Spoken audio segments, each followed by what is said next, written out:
ओम गणेशाय नमः। जय श्री राम। दोस्तों, रामचरितमानस खंड 3 पाठ 2। सीता जी के वर्णन में उन्हीं उपमाओं को देखकर कौन कुकवी कहलाए और अपयश का भागी बने, अर्थात सीता जी के लिए उन उपमाओं का प्रयोग करना सुकवी के पद से च्युत होना और अपकीर्ति मोल लेना है। कोई भी सुकवी जैसी नादानी एवं अनुचित कार्य नहीं करेगा। यदि किसी स्त्री के साथ सीता जी की तुलना की जाए तो जगत में ऐसी सुंदर युवती है ही कहाँ जिसकी उपमा उन्हें दी जाए। पृथ्वी की स्त्रियों की तो बात ही क्या, देवताओं की स्त्रियों को भी यदि देखा जाए तो हमारी अपेक्षा कहीं अधिक दिव्य और सुंदर है। तो उनमें सरस्वती तो बहुत बोलने वाली है, पार्वती अर्धांगिनी है। कामदेव की स्त्री रतिपति को बिना शरीर का अनंग जानकर बहुत दुखी रहती है, और जिनके विष और मग जैसे समुद्र से उत्पन्न होने के नाते प्रिय भाई हैं, उन लक्ष्मी के समान तो जानकी जी को कहाँ ही कैसे जाए। जिन लक्ष्मी जी की बात ऊपर कही गई है वे निकली थी खारे समुद्र से, जिसको मथने के लिए भगवान ने अति कर्कश पीठ वाले कच्छप का रूप धारण किया। रस्सी बनाई गई महान विस्तर बासुकी नाग की मथानी का कार्य किया। अतिशय कठोर मंदराचल पर्वत ने और उसे मथा सारे देवताओं और दैत्यों ने मिलकर। जिस लक्ष्मी को अतिशय शोभा की खान और अनुपम सुंदरी कहते हैं, उनको प्रकट करने में हेतु बने ये सब असुंदर एवं स्वाभाविक ही कठोर उपकरण ऐसे उपकरणों से प्रकट हुई लक्ष्मी जी श्री जानकी जी की समता को कैसे पा सकती है। इस प्रकार का संयोग होने से जब सुंदरता और सुख की मूल लक्ष्मी उत्पन्न हो तो भी कभी लोग इसे बहुत संकोच के साथ सीता जी के समान कहेंगे। सियानी सखियां सीता जी को साथ लेकर मनोहर वाणी से गीत गाती हुई चली। सीता जी के नवल शरीर पर सुंदर साड़ी सुशोभित है। जगत जननी की महान छवि अतुलनीय है। जब आभूषण अपनी अपनी जगह पर शोभित हैं, जिन्हें सखियों ने अंग अंग में भली भांति सजाकर पहनाया है, जब सीता जी ने रंगभूमि में पैर रखा तब उनका दिव्य रूप देखकर स्त्री पुरुष सभी मोहित हो गए। देवताओं ने हर्षित होकर नगाड़े बजाए और पुष्प बरसाकर अप्सराएं गाने लगी। सीता जी के कर कमलों में जयमाला सुशोभित है। सब राजा चकित होकर अचानक उनकी ओर देखने लगे। सीता जी चकित चित्त से श्री राम जी को देखने लगी। तब सब राजा लोग मोह के वश में हो गए। सीता जी ने मुनि के पास बैठे हुए दोनों भाइयों को देखा तो उनके नेत्र अपना खजाना पाकर ललचाकर वहीं से राम जी में लगे। परंतु गुरुजनों की लाज से तथा बहुत बड़े समाज को देखकर सीता जी संकोचा गई। वे श्री रामचंद्र जी को हृदय में लाकर सखियों की ओर से देखने लगी। श्री रामचंद्र जी का रूप और सीता जी की छवि देखकर स्त्री पुरुषों ने पलक मारना छोड़ दिया। सभी अपने अपने मन में सोचते हैं पर कहते संकोचते हैं। मन ही मन वे विधाता से विनय करते हैं। छल से जो राक्षस वहां राजाओं के भेष में बैठे थे, उन्होंने प्रभु को प्रत्यक्ष काल के समान देखा। नगर निवासियों ने दोनों भाइयों को मनुष्यों के भूषण रूप और नेत्रों को सुख देने वाला देखा। स्त्रियां हैरते में हर्षित होकर अपनी अपनी रुचि के अनुसार उन्हें देख रही हैं, मानो श्रृंगार रस की परम अनुपम मूर्ति धारण किए सुशोभित हो रहा हो। विद्वानों को प्रभु विराट रूप में दिखाई दिए, जिसके बहुत से मुंह, हाथ, पैर, नेत्र और सिर हैं। जनक जी के सजातीय कुटुंबीय प्रभु को इस तरह देख रहे हैं जैसे सगे सज्जन संबंधी प्रिय लगते हैं। हे विधाता, जनक की मूर्ता को शीघ्र हर लीजिए और हमारी ही जैसी सुंदर बुद्धि उन्हें दीजिए कि जिससे बिना ही विचार किए राजा अपना प्रण छोड़कर सीता जी का विवाह राम जी से कर दे। संसार उन्हें भला कहे, क्योंकि यह बात सब किसी को अच्छी लगती है। हठ करने से अंत में भी हृदय जलेगा। सब लोग इसी लालसा में मगन हो रहे हैं कि जानकी जी के योग्य वर तो यह सांवला ही है। तब राजा जनक ने बंदीजनों भाटों को बुलाया। वे विरुदावली वंश की कीर्ति गाते हुए चले आए। राजा ने कहा, जाकर मेरा प्रण सबसे कहो। भाट चले। उनके हृदय में कम आनंद न था। भाटों ने श्रेष्ठ वचन कहा, हे पृथ्वी की पालना करने वाले सब राजागण, सुनिए। हम अपनी भुजा उठाकर जनक जी का विशाल प्रणाम कहते हैं। राजाओं की भुजाओं का बल चंद्रमा है, शिव जी का धनुष राहु है। वह भारी है, कठोर है, यह सबको विदित है। बड़े भारी योद्धा रावण और वानासुर भी इस धनुष को देखकर चुपके से चले जाते हैं। उसी शिव जी के कठोर धनुष को आज इस राजसभा में जो भी तोड़ेगा, तीनों लोकों की विजय के साथ ही उनको जानकी जी की बिना किसी विचार के हठ पूर्वक वार्ण करेगी। प्राण सुनकर सब राजा ललचा उठे। जो वीरता के अभिमानी थे वे मन में बहुत ही तमतमाए, कमर कसकर अकुलाकर उठे और अपने इष्ट देवों को सिर नवाकर चले। तम की धरी अनुमूठ नरिप उठन चली, लज्जाई मनुहु पाई भट बाहु बली, अधुक अधुक गुरुआई। वे तमकर शिवजी के धनुष की ओर देखते हैं और फिर निगाह जमाकर उन्हें पकड़ते हैं। करोड़ों भांति से जोर लगाते हैं पर वह उठता नहीं। जिन राजाओं के मन में कुछ विवेक है वे धनुष के पास ही नहीं जाते। वे मूर्ख राजा तमक कर धनुष को पकड़ते हैं, परंतु जब नहीं उठता तो लज्जा कर चले जाते हैं। मानो वीरों की भुजाओं का बल पाकर वह धनुष अधिक से अधिक भारी होता जाता है। तब 10,000 राजा एक ही बार धनुष को उठाने लगे तो भी वह उनके टाले नहीं टलता। शिव जी का वह धनुष कैसे नहीं डिगता था। जैसे कामी पुरुष के वचनों के से सती का मन चलायमान नहीं होता। सब राजा उपहास के योग्य हो गए। जैसे वैराग्य के बिना सन्यासी उपहास के योग्य हो जाते हैं। कीर्ति, विजय, बड़ी वीरता, इन सबको वे धनुष के हाथों बरबस हार कर चले गए। राजा लोग हृदय से हार कर श्रीहीन हो गए और अपने अपने समाज में जा बैठे। राजाओं को असफल देखकर जनक अकुला उठे और ऐसे वचन बोले जो मानव क्रोध में सने हुए थे।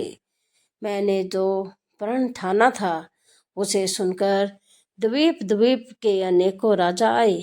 देवता और दैत्य भी मनुष्य का शरीर धारण करके आए तथा और भी बहुत से रणवीर वीर आए, परंतु धनुष को तोड़कर मनोहर कन्या, बड़ी विजय और अत्यंत सुंदर कीर्ति को पाने वाला मानो ब्रह्मा ने किसी को रचा ही नहीं।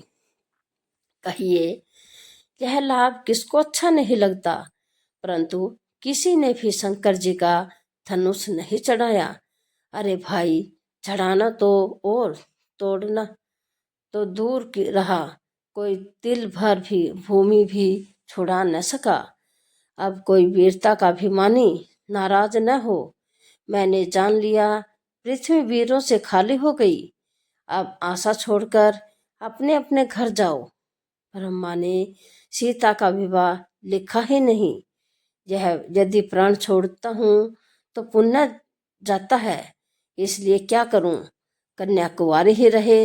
यदि मैं जानता कि पृथ्वी वीरों से शून्य है तो प्राण करके उपहास का पात्र न बनता। जनक के वचन सुनकर सभी स्त्री पुरुष जानकी जी की ओर देखते दुखी हुए, परंतु लक्ष्मण जी तमतमा उठे। उनकी भौहें तेजी हो गई, होठ फड़कने लगे और नेत्र क्रोध से लाल हो गए। श्री रघुवीर के डर से कुछ कह तो सके नहीं, पर जनक के वचन उन्हें वाण से लगे। जब न रह सके तब श्री रामचंद्र जी के चरण कमलों में सिर नवाकर ये यथार्थ वचन बोले। रघुवंशियों में कोई भी जहाँ होता है उस समाज में ऐसे वचन कोई नहीं कहता जैसे अनुचित वचन रघुकुल शिरोमणि श्री राम जी को उपस्थित जानते हुए भी जनक जी ने कहे हैं। हे सूर्य कुल रूपी कमल के सूर्य, सुनिए, मैं स्वभाव से कहता हूँ, कुछ अभिमान करके नहीं। यदि आपकी आज्ञा पाऊं तो मैं ब्रह्मांड को गोद की तरह उठा लूं और उसे कच्चे घड़े की तरह फोड़ डालूं। मैं सुमेरु पर्वत को मूली की तरह तोड़ सकता हूँ। हे भगवान, आपके प्रताप की महिमा से यह बेचारा पुराना धनुष तो कौन सी चीज है। ऐसा जानकर हे नाथ, आज्ञा हो तो कुछ खेल करूं। उसे भी देखिए, धनुष को कमल के डंडे की तरह चढ़ाकर उसे 100 योजन तक दौड़ा लिया चला जाऊं। हे नाथ, आपके प्रताप के बल से धनुष को ककुर मुद्दे की तरह तोड़ दूं। यदि ऐसा न करूं तो प्रभु के चरणों की शपथ है, फिर मैं धनुष और तरकस को कभी हाथ में नहीं लूंगा। जो ही लक्ष्मण जी क्रोध भरे वचन बोले कि पृथ्वी डगमगा उठी और दिशाओं के हाथी कांप गए। सभी लोग और सब राजा डर गए। सीता जी के हृदय में हर्ष हुआ और जनक जी संकुचा गए। गुरु विश्वामित्र जी, श्री रघुनाथ जी और सब मुनि मन में प्रसन्न हुए और बार बार पुलकित होने लगे। श्री रामचंद्र जी ने इशारे से लक्ष्मण को मना किया और प्रेम सहित अपने पास बैठा लिया। विश्वामित्र जी शुभ समय जानकर अत्यंत प्रेम भरी वाणी बोले, हे राम, उठो, शिव जी का धनुष तोड़ो और हे तात, जनक का संताप मिटाओ। गुरु के वचन सुनकर श्री रामचंद्र जी ने चरणों में सिर नवाया। उनके मन में न हर्ष हुआ न विषाद, और वे अपनी खड़े होने की शान से जवान सिंह को भी जलाते हुए सहज सभा से ही उठ खड़े हुए। विश्वामित्र समय शुभ जानी, बोले अति स्नेह में वाणी। उठो राम भजोहु भव चापा, मेटुहु तात जनक परितापा। जय सिया राम, जय जय सिया राम। मंच रूपी उदय चल पर रघुनाथ जी रूपी बाल सूर्य के उदय होते ही सब संत रूपी कमल खिल उठे और नेत्र रूपी भोरे हर्षित हो गए। राजाओं की आशा रूपी रात्रि नष्ट हो गई। उनके वचन रूपी तारों के समूह का चमकना बंद हो गया। अभिमानी राजा रूपी कुमुद संकुचित हो गए और कपटी राजा रूपी उल्लू छिप गए। मुनि और देवता रूपी चकवे शोक रहित हो गए। वे फूल बरसाकर अपनी सेवा प्रकट कर रहे हैं। प्रेम सहित गुरु के चरणों की वंदना करके श्री राम जी ने मुनियों से आज्ञा मांगी। समस्त जगत के स्वामी श्री राम जी सुंदर मत वाले श्रेष्ठ हाथी की सी चाल से स्वाभाविक ही चले। श्री राम जी के चलते ही नगर भर के सब स्त्री पुरुष खुशी हो गए और उनके शरीर रोमांच से भर गए। उन्होंने पितृ और देवताओं की वंदना करके अपने पुण्यों का स्मरण किया।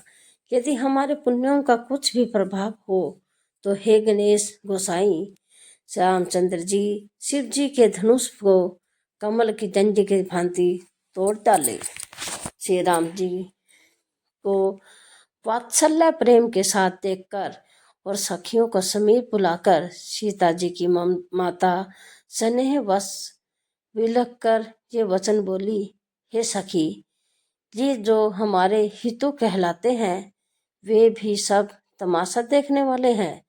कोई भी इनके गुरु विश्वामित्र को समझाकर नहीं कहता कि ये राम जी बालक है। इनके लिए ऐसा हठ अच्छा नहीं।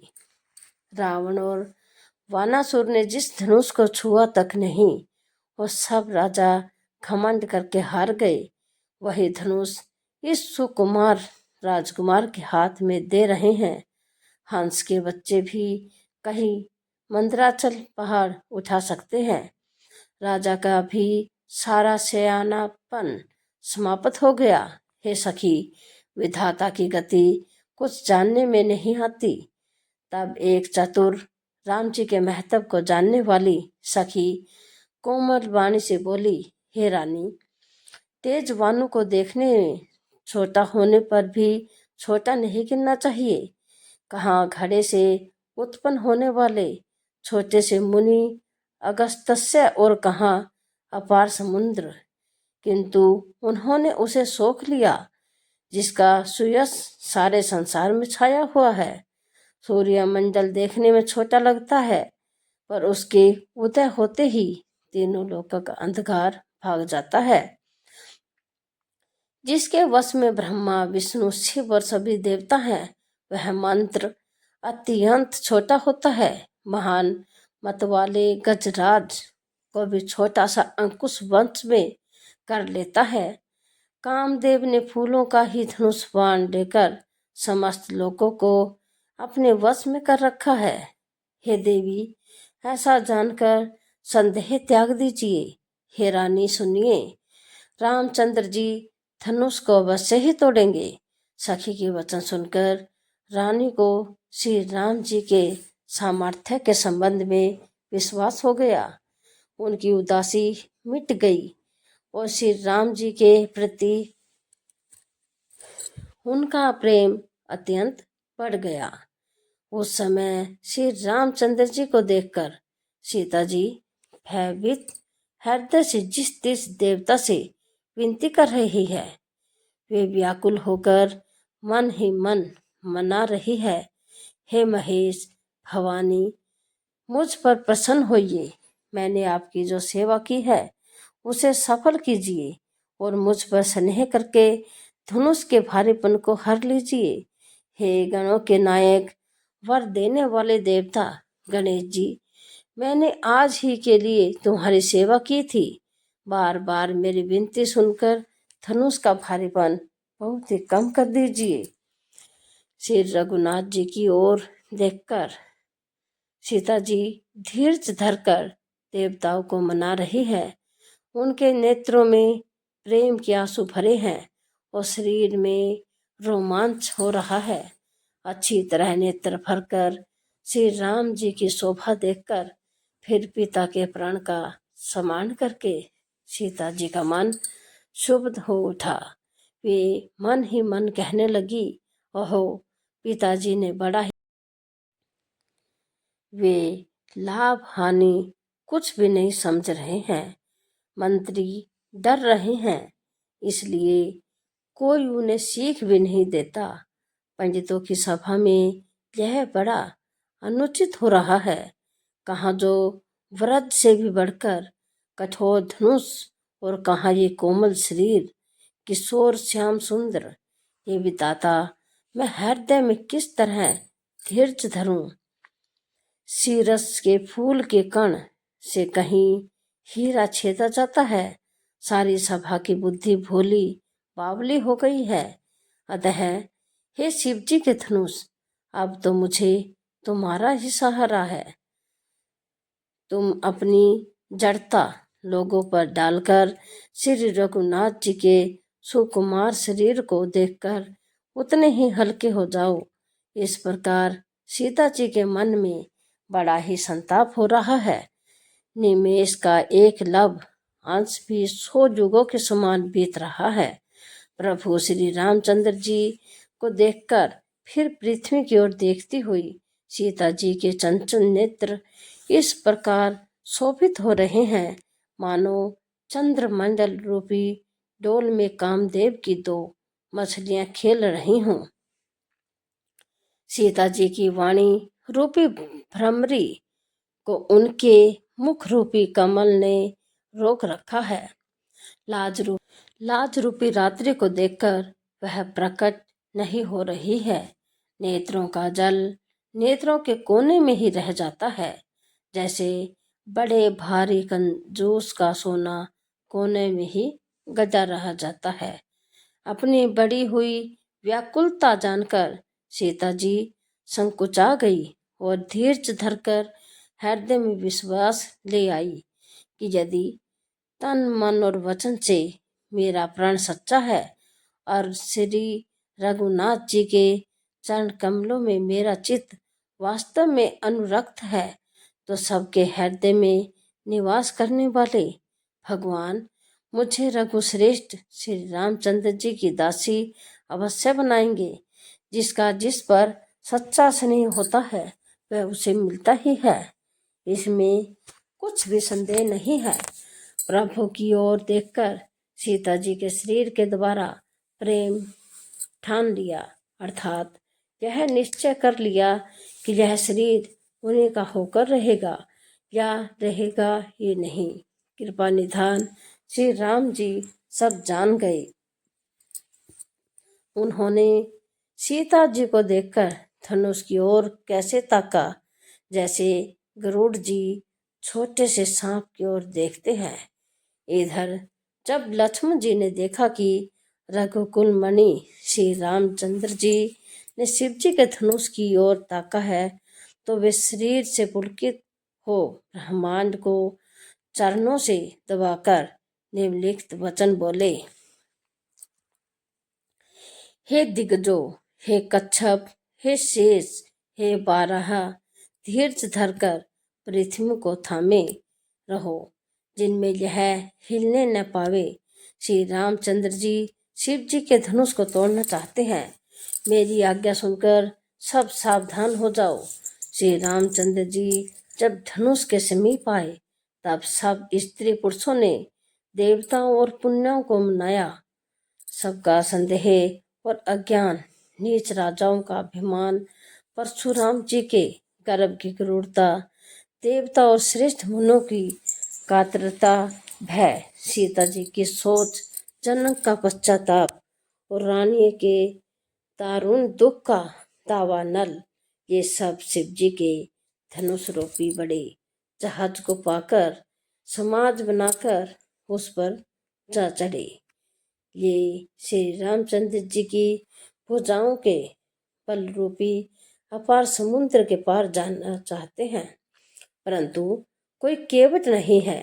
श्री राम जी ने सब लोगों की ओर देखा और उन्हें चित्र में लिखे हुए ये देखकर फिर कृपाधान श्री राम जी ने सीता जी की ओर देखा और उन्हें विशेष व्याकुल जाना।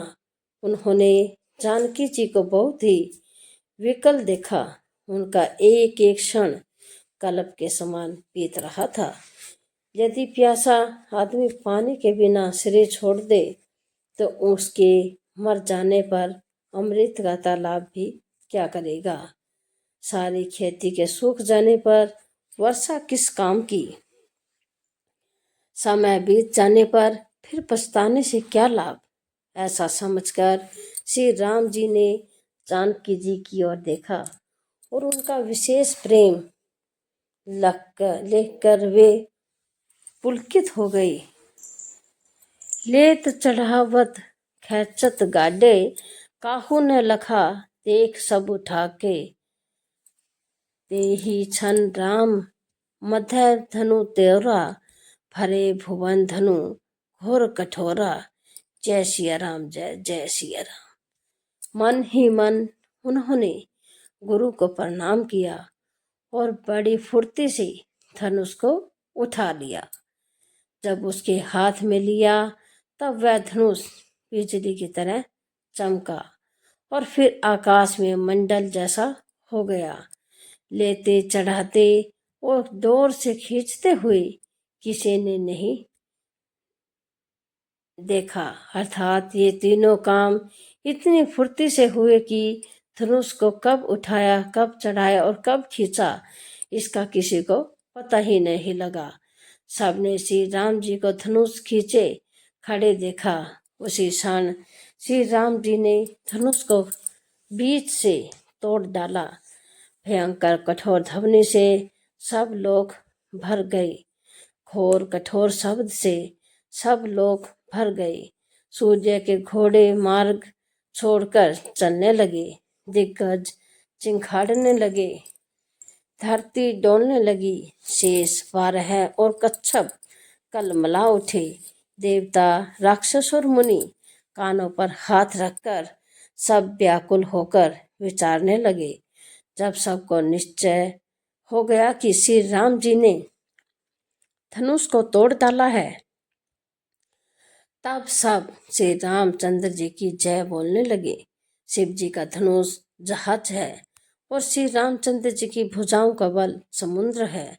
धनुष टूटने से वह सारा समाज डूब गया जो मोहबस पहले इस जहाज पर चढ़ा था, जिसका वर्णन ऊपर आया है। प्रभु ने धनुष के दोनों टुकड़े पृथ्वी पर डाल दिए। यह देखकर सब लोग खुश सुखी हुए। विश्वामित्र रूपी पवित्र समुद्र में, जिसमें प्रेम रूपी सुंदर अथाह जल भरा है, राम रूपी पूर्ण चंद्र को देखकर पुलकावली रूपी भारी लहरें बढ़ने लगी। आकाश में बड़े जोर से नगाड़े बजने लगे और देवतागणों गान गाने और नाचने